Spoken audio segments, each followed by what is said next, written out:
There's data supporting each view. The White House's Council of Economic Advisers published a recent study arguing that Trump's cut in the corporate rate would boost the typical family's take-home pay by at least $4,000 per year.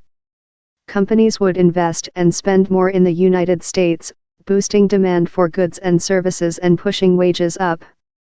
An independent analysis by tax experts at Boston University and MIT generally supports that view, finding that the cuts would boost wages by 4% to 7% after inflation. But Larry Summers, former Treasury Secretary in the Clinton administration, blasted the CEA prediction as absurd and unprecedented. And recent analysis by the Tax Policy Center found that the Trump plan would boost after-tax income for the top 1% of earners by 8.5%, while those in the middle would see a gain of just 1.2%. That study also found the Trump plan would add $2.4 trillion to the $20 trillion national debt. No truth czar is going to materialize to settle this debate by the time a tax bill lands on Trump's desk, probably sometime in the spring of 2018. So, the question of whether ordinary people would benefit from a cut in business taxes is going to be a matter of persuasion and belief. The final tax bill will almost certainly include cuts in tax rates for individuals, as well, since it's not politically feasible to cut taxes for businesses without also cutting them for ordinary folks.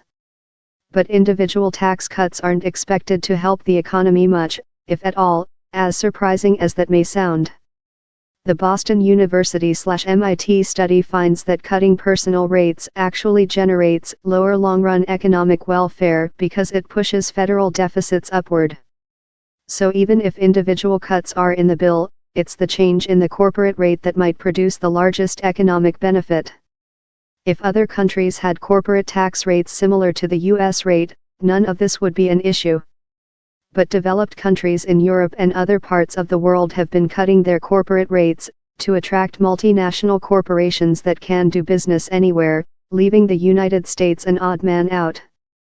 The US rate of 35% is now the highest among developed countries, higher even than in France.